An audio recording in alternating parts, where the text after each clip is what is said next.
Economic survey 2025-26 में बताता है कि ₹1 जो सरकार इंफ्रास्ट्रक्चर पर लगाती है वह मिड टर्म में 2.5 से ₹3.5 की जीडीपी पैदा करता है।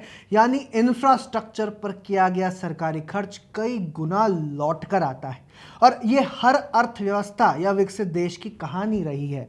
1950-60 के अमेरिका से लेकर वाजपेयी सरकार के हाईवेज तक और आज के डिजिटल व ग्रीन इंफ्रा तक हर बार ये साबित हुआ है कि सही समय पर सही तरह से किया गया इंफ्रा स्पेंडिंग न केवल ग्रोथ और रोजगार पैदा करता है बल्कि उद्योगों की लॉजिस्टिक कॉस्ट और महंगाई भी कम करता है। इंफ्रास्ट्रक्चर के ऐसी मल्टीप्लायर इफेक्ट की चर्चा इकोनॉमिक सर्वे में की गई है और इससे साबित होता है कि कैसे इंफ्रास्ट्रक्चर सिर्फ सड़कें और पुल नहीं बल्कि किसी भी देश की आर्थिक तरक्की की असली नींव है। दोस्तों, आर्थिक विकास के लिए इंफ्रास्ट्रक्चर उतना ही जरूरी है जितना शरीर के लिए रक्त संचार। अगर सड़कें, रेलवे, बंदरगाह, हवाई अड्डे और अब डिजिटल नेटवर्क सही तरीके से काम नहीं करेंगे तो ना तो औद्योगिक उत्पाद समय पर अपने डेस्टिनेशन तक पहुंच सकेंगे और न ही किसान अपनी उपज बाजार तक ले पाएंगे। दूसरी तरफ इंफ्रास्ट्रक्चर ना रहेगा तो कंपनियां निवेश करने से हिचकिचाएंगी और इसीलिए इकोनॉमिक सर्वे बताता है कि सरकार का कैपिटल एक्सपेंडिचर बाकी कई तरह के खर्चों के मुकाबले बहुत ऊंचा मल्टीप्लायर इफेक्ट देता है क्योंकि ये पूरी अर्थव्यवस्था की प्रोडक्टिव कैपेसिटी बढ़ाता है। अच्छा, आइए अब जरा ग्लोबल एविडेंस देख लेते हैं। वर्ल्ड बैंक ने साल 2022 के एक विश्लेषण में पाया था कि अच्छी तरह से चुने गए जो इंफ्रास्ट्रक्चर प्रोजेक्ट्स होते हैं उन पर सरकार द्वारा खर्च किया गया हर $1 औसतन लगभग $1.5 तक की अतिरिक्त इकोनॉमिक एक्टिविटी पैदा कर सकता है, बशर्ते प्रोजेक्ट्स अच्छे क्वालिटी के और समय पर पूरे किए गए हों। भारत में इसकी इंटेंसिटी और ज़्यादा मानी जा रही है। इकोनॉमिक सर्वे में बताया गया है कि भारत में पब्लिक इंफ्रास्ट्रक्चर पर हर ₹1 के निवेश के मध्यम अवधि में लगभग 2.5 से ₹3.5 की जीडीपी गेन देखी गई है। यानी ये वह खर्च है जो कई गुना बढ़कर अर्थव्यवस्था में वापस आता है। अमेरिकी फेडरल रिजर्व सिस्टम से जुड़े रिसर्च भी हमें ये बताते हैं कि ये मल्टीप्लायर इफेक्ट कैसे काम करता है। रिचमंड फेड के 2022 का सिल्वियन लिडक और डैनियल विल्सन जैसे अर्थशास्त्रियों का रिसर्च पेपर हमें बताता है कि हाईवे स्पेंडिंग का शुरुआती इम्पैक्ट कुछ सालों तक सीमित या धीमा दिख सकता है, लेकिन 6-8 साल के होराइजन पर वही स्पेंडिंग आउटपुट पर लगभग 3 या उससे भी ज़्यादा का मल्टीप्लायर दे सकता है। इसका मतलब ये हुआ कि इंफ्रास्ट्रक्चर इन्वेस्टमेंट का असली फायदा तब खुलकर दिखता है जब प्रोजेक्ट पूरी तरह ऑपरेशनल हो जाते हैं और पूरी इकोनॉमी इन्हें यूज करने लगती है। यानी ये लॉन्ग टर्म गेम है, शॉर्ट टर्म स्टंट नहीं। इसे आसान उदाहरण से अगर मैं समझाऊं, मान लीजिए सरकार ने 1000 करोड़ रुपए की एक नई हाईवे या फ्रेट कॉरिडोर पर खर्च कर डाले। पहला इफेक्ट ये होगा कि प्रोजेक्ट बनाते समय ही मजदूर, इंजीनियर, सीमेंट, स्टील कंपनियां, ट्रांसपोर्टर सबकी आमदनी होगी, यानी डायरेक्ट डिमांड और रोजगार पैदा होगा। दूसरा इफेक्ट, जब हाईवे बन जाएगा तो सामान जल्दी कम डीजल में और कम वेस्टेज के साथ बाजार तक पहुंचेगा। इससे कंपनीज का लॉजिस्टिक्स कॉस्ट कम होगा, प्रोडक्शन सस्ता होगा और वे ज़्यादा निवेश और प्रोडक्शन बढ़ाने के लिए मोटिवेटेड होंगी। तीसरा इफेक्ट, जैसे ही ये कंपनियां विस्तार करेंगी, एक्सपैंड करेंगी, नए रोजगार बनेंगे, लोगों की आय बढ़ेगी और वही पैसा कंजम्पशन के रूप में मार्केट में घूमेगा। इसे इंड्यूस्ड इफेक्ट कहते हैं दोस्तों, इसीलिए इसे ही हम मल्टीप्लायर इफेक्ट कहते हैं। एक बार का खर्च कई रूटीन्स में पूरी इकोनॉमी में वेव की तरह असर डालता रहता है। अब हम इसे अमेरिका की 1950-60s की कहानी से जोड़कर देख सकते हैं। उस दौर को कई अर्थशास्त्रियों ने गोल्डन एज माना है, जब यूनाइटेड स्टेट्स ने अपने interstate highway system, urban infra और दूसरे पब्लिक वर्क्स पर भारी निवेश किया, बहुत इन्वेस्टमेंट किया और उसी समय प्रोडक्टिविटी ग्रोथ और रियल जीडीपी ग्रोथ लगातार ऊंचे स्तर पर रही थी। अलग अलग इंपीरिकल स्टडीज ये दिखाती हैं कि जब कोई सरकार जीडीपी का अतिरिक्त 1% पॉइंट इंफ्रास्ट्रक्चर जैसे हाई क्वालिटी कैपिटल फॉर्मेशन पर लगाती है तो कुछ सालों के बाद उससे जुड़ा आउटपुट गेन कई बार 2 से 3 गुना तक भी हो सकता है। यानी ब्रॉडली स्पीकिंग, अच्छी तरह चुने गए प्रोजेक्ट्स के लिए 2x 3x जैसे मल्टीप्लायर्स देखे गए हैं। यही लॉजिक भारत में आज 2.5 3.5 के मल्टीप्लायर के रूप में इकोनॉमिक सर्वे ने तकनीकी भाषा में कैप्चर किया है। फर्क सिर्फ इतना है कि यहाँ डेटा भारतीय संदर्भ के अनुसार कैलिब्रेट किया गया है। अब आते हैं भारत पर और समझने की कोशिश करते हैं कि पिछले 2.5 दशक में इंफ्रास्ट्रक्चर स्पेंडिंग ने कैसे हमारी इकोनॉमी में योगदान दिया। 1998 में जब अटल बिहारी वाजपेयी प्रधानमंत्री बने उस समय नेशनल हाईवेज देश के रोड नेटवर्क का करीब 2% हिस्सा थे, लेकिन कुल ट्रैफिक का बड़ा हिस्सा लगभग 40% इन्हीं पर चला करता था और इनमें से ज़्यादातर हाईवे सिंगल लेन या आउटडेटेड थे, जिनसे एक्सीडेंट्स ज़्यादा और ट्रांसपोर्ट कॉस्ट बहुत ऊंचा होता था। पीएम वाजपेयी जी ने उस समय बोल्ड फैसला लिया। दिसंबर 1998 में national highways development project launch किया गया, जिसके फेज 1 में लगभग 5,846 किलोमीटर का गोल्डन क्वाड्रिलेटरल शामिल था। दिल्ली, मुंबई, चेन्नई और कोलकाता को जोड़ने वाला विशाल 4 लेन हाईवे नेटवर्क। फिर 6 जनवरी 1999 को पीएम वाजपेयी ने गोल्डन क्वाड्रिलेटरल का फाउंडेशन स्टोन रखा। इस प्रोजेक्ट की अनुमानित लागत उस समय की कीमतों पर लगभग 60-65 हजार करोड़ रुपए के आसपास आकी गई थी और लक्ष्य था कि इसे साल 2000 के दशक के मध्य तक पूरा कर लिया जाए। हाँ, डिलेज के बावजूद इस नेटवर्क का कोर हिस्सा 2012 के आसपास ब्रॉडली पूरा हो पाया था। गोल्डन क्वाड्रिलेटरल ने ट्रैवल टाइम कई कॉरिडोर्स पर लगभग 40 से 50% तक घटा दिया। फ्रेट कॉस्ट को काफ़ी नीचे लाया गया और दिल्ली, मुंबई जैसे इंडस्ट्रियल कॉरिडोर्स के विकास की जमीन तैयार की। इस तरह ये सिर्फ सड़क नहीं रहा, बल्कि पूरे औद्योगिक नक्शे को बदलने वाला एक बैकबोन बनकर उभरा।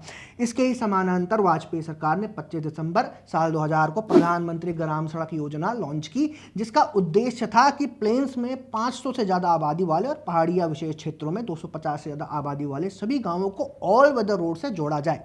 वर्ल्ड बैंक और अन्य संस्थाओं द्वारा किया गया इवैल्यूएशन बताता है कि पीएमजीएसवाई जैसे ग्रामीण सड़क योजनाओं से न सिर्फ कनेक्टिविटी बढ़ाई गई, बल्कि किसानों, विद्यार्थियों और मरीजों के लिए बाजार, स्कूल और अस्पताल तक पहुंच को आसान बनाकर रोजगार और ह्यूमन डेवलपमेंट इंडिकेटर्स में भी सुधार लाया गया।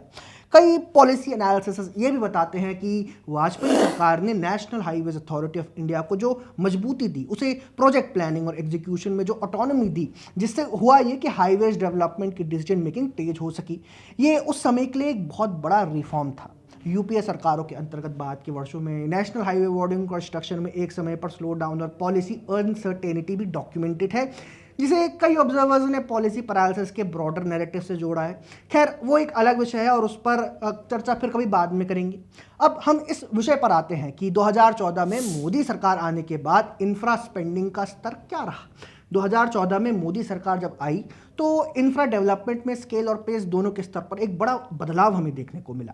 केंद्र सरकार का कैपिटल एक्सपेंडिचर FY19 से FY22 के बीच लगभग 92% बढ़ा, रफली 3.07 लाख करोड़ से बढ़कर 5.92 लाख करोड़ के आसपास, और ये रफ्तार रुकी नहीं। FY26 के लिए कैपिटल आउटले को बढ़ाकर लगभग 11.2 लाख करोड़ रुपए के स्तर पर ले जाया गया है, जो कुछ ही साल पहले के स्तर के मुकाबले लगभग 3 गुना है। यही कारण है कि इकोनॉमिक सर्वे इसे भारत की मीडियम टर्म ग्रोथ स्ट्रेटजी का सेंट्रल पिलर बता रहा है। इसी दौरान नेशनल हाईवेज का नेटवर्क FY14 के बाद के एक दशक में लगभग 60% तक बढ़ा है, 90,000 किलोमीटर से बढ़कर लगभग 1.5 लाख किलोमीटर के आसपास, और हाई स्पीड कॉरिडोर्स की लंबाई 550 किलोमीटर से बढ़कर 5,300 किलोमीटर से ज़्यादा हो गई है, यानी करीब 10 गुना। औसत सालाना हाईवे कंस्ट्रक्शन भी पिछले दशक की तुलना में 2.3 गुना तेज हुआ है। एक एस्टिमेट के अनुसार 4,000 प्लस किलोमीटर प्रति वर्ष से घटकर 9,700 किलोमीटर प्रति वर्ष के आसपास, जो दिखाता है कि सिर्फ घोषणा नहीं, जमीन पर निर्माण की गति भी बहुत तेज हुई है। सड़कों और हाईवेज पर कैपिटल एक्सपेंडिचर FY15 के लगभग 0.53 लाख करोड़ से FY16 के बजट एस्टिमेट में लगभग 3.06 लाख करोड़ तक गया है, यानी लगभग 5.8 गुना की छलांग। रेलवेज में भी दोस्तों तस्वीर पूरी तरीके से बदली है। 2014-19 के बीच रेलवे का एनुअल कैपिटल एक्सपेंडिचर औसतन लगभग 1 लाख करोड़ के आसपास था, जो FY26 के लिए बढ़कर लगभग 2.65 लाख करोड़ तक पहुंच गया है। मतलब इन्वेस्टमेंट का स्तर 2 गुना से ज़्यादा हो चुका है। सर्वे और रेलवे मिनिस्ट्री के हाल के आंकड़े बताते हैं कि पोस्ट 2014 पीरियड में नई लाइन के कमीशनिंग की गति पिछले दशक के मुकाबले 2 गुनी से ज़्यादा रही है, और नेटवर्क का लगभग पूरा हिस्सा 99% से ज़्यादा अब इलेक्ट्रिफाइड हो चुका है, जिससे फ्यूल कॉस्ट, ऑपरेटिंग कॉस्ट और कार्बन फुटप्रिंट तीनों में कमी आती है। इकोनॉमिक सर्वे ये भी अंडरलाइन करता है कि रेलवेज, कोल मूवमेंट, इंडस्ट्रियल सप्लाई चेन्स और कंटेनराइज्ड फ्रेट के लिए बैकबोन बन चुकी है, खासकर डेडिकेटेड फ्रेट कॉरिडोर्स और मॉडर्न टर्मिनल्स के कारण। सिविल एविएशन में हेडरूम और ग्रोथ दोनों बड़े हैं। 2014 में देश में लगभग 70 प्लस ऑपरेशनल एयरपोर्ट्स थे, जो बीते दशक में विस्तार पाकर 2025 तक 160 से अधिक पहुंच गए। कई रिपोर्ट्स तो 164 संख्या कोट करती है। पोर्ट्स और शिपिंग सेक्टर में भी मेजर पोर्ट्स पर इंफ्रा अपग्रेडेशन, मैकेनाइजेशन और डिजिटल ट्रेड फैसिलिटेशन की वजह से container vessel turn around time अब ग्लोबल बेस्ट स्टैंडर्ड्स के करीब मानी जाती है, जिससे कार्गो हैंडलिंग की एफिशिएंसी बढ़ी है और एक्सपोर्ट्स को भी सपोर्ट मिला है। लेकिन आज का इंफ्रास्ट्रक्चर सिर्फ फिजिकल नहीं है दोस्तों, डिजिटल और ग्रीन भी है। इकोनॉमिक सर्वे 2025-26 साफ कहता है कि अब इंफ्रास्ट्रक्चर में digital public infrastructure, clean energy systems, resilient water management और फ्यूचर रेडी टेक्नोलॉजीज भी शामिल हैं और लॉन्ग टर्म ग्रोथ के लिए इन पर निवेश क्रिटिकल है। महंगाई यानी इन्फ्लेशन को समझने में भी इंफ्रास्ट्रक्चर की भूमिका बहुत अहम है। अगर सब्जी, फल, अनाज और इंडस्ट्रियल रॉ मटेरियल सही समय पर सही मात्रा में बाजार तक नहीं पहुंच पाते तो सप्लाई शॉर्टेजेस बनती हैं और प्राइसेस ऊपर जाते हैं। इसे कॉस्ट पुश या सप्लाई साइड इन्फ्लेशन कहा जाता है। जैसे ही आप रोड्स, कोल्ड चेन, स्टोरेज और लॉजिस्टिक सिस्टम्स को बेहतर बनाते हैं, ट्रक्स का टर्न अराउंड टाइम घटता है, वेस्टेज कम होता है और माल सही समय पर मंडी और रिटेल तक पहुंचने लगता है। इससे प्राइस प्रेशर सॉफ्टन होते हैं और वॉलेटिलिटी घटती है। पीएमजीएसवाई जैसी योजनाओं ने ग्रामीण इलाकों को ऑल वेदर रोड से जोड़कर किसानों के लिए बाजार तक पहुंच आसान की, जिससे कैरिंग कॉस्ट कम हुआ, वेस्टेज घटा और बेहतर प्राइसेस मिलने की संभावनाएं बढ़ी। ये सब मिलकर किसान और कंज्यूमर दोनों के लिए विन विन स्थिति है। अब रिफॉर्म्स की बात कर लेते हैं। एक कॉमन थीम जो वाजपेयी युग और आज की सरकार दोनों में दिखती है वह है इंफ्रास्ट्रक्चर के साथ साथ स्ट्रक्चरल रिफॉर्म्स। वाजपेयी सरकार ने जहां टेलीकॉम रिफॉर्म्स, डिसइन्वेस्टमेंट और हाईवे डेवलपमेंट को आगे बढ़ाया, वहीं आज की सरकार ने रोड्स, रेल, पोर्ट्स, एविएशन और पावर इंफ्रास्ट्रक्चर के साथ GST, insolvency and bankruptcy code, banking sector, clean up, digital payments और नेशनल लॉजिस्टिक्स पॉलिसी जैसे रिफॉर्म्स को जोड़ा है।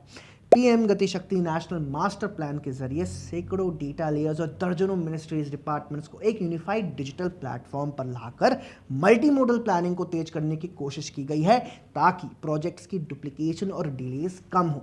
नेशनल लॉजिस्टिक्स पॉलिसी और संबंधित इनिशिएटिव्स का लक्ष्य है कि लॉजिस्टिक्स कॉस्ट जो लंबे समय तक जीडीपी के 13-14% के आसपास मानी जाती थी, उसे धीरे धीरे सिंगल डिजिट के करीब लगभग 8% के दायरे तक लाया जाए। अलग अलग स्टडीज में एग्जैक्ट नंबर्स वेरी करते हैं, लेकिन ब्रॉड डायरेक्शन यही है कि कॉस्ट शेयर नीचे लाने की कोशिश हो रही है। सर्वे इंफ्रास्ट्रक्चर को विकसित भारत @2047 विजन के लिए सेंट्रल पिलर बताता है। यानी अगर भारत को 2047 तक विकसित देश बनना है तो उसे केवल आज की सड़कों और पुलों पर नहीं बल्कि कल की डिजिटल, ग्रीन और क्लाइमेट रेजिलिएंट इंफ्रास्ट्रक्चर पर भी लगातार स्मार्ट और रिफॉर्म फ्रेंडली निवेश करते रहना होगा। दोस्तों, तस्वीर तो साफ है। अगर आप सिर्फ आज के टैक्स या फ्यूल प्राइस तक सोचेंगे तो सरकारी इंफ्रास्ट्रक्चर स्पेंडिंग आपको महज खर्च लगेगी, लेकिन जैसे ही आप 5-10 साल का फ्रेम लेकर देखेंगे तो वहीं पैसा मल्टीप्लायर बनकर 2.5-3.5 गुना जीडीपी, लाखों नए रोजगार, कम लॉजिस्टिक्स कॉस्ट और बेहतर महंगाई प्रबंधन के रूप में इकोनॉमी में लौटता है। अब आते हैं ग्रोथ पर। पिछले लगभग 5 वर्षों में भारत अगर वैश्विक अर्थव्यवस्था में महत्वपूर्ण बनकर उभरा है तो ये कोई संयोग नहीं है, ये इंफ्रास्ट्रक्चर स्पेंडिंग और लगातार आर्थिक सुधारों का एक नतीजा है। ये इस बात को दिखाता है कि इंफ्रास्ट्रक्चर पर सरकारी खर्च जीडीपी में कई गुना योगदान देता है। अगर आप भी मानते हैं कि इंफ्रास्ट्रक्चर सिर्फ कंक्रीट और डामर नहीं बल्कि आने वाली पीढ़ियों की प्रोडक्टिविटी, अवसर और समृद्धि की असली नींव है, तो इस वीडियो को शेयर कीजिए और कमेंट में लिखिए आपके शहर या गांव में ऐसा कौन सा इंफ्रा प्रोजेक्ट है जिसने आपकी ज़िंदगी की दिशा बदल दी।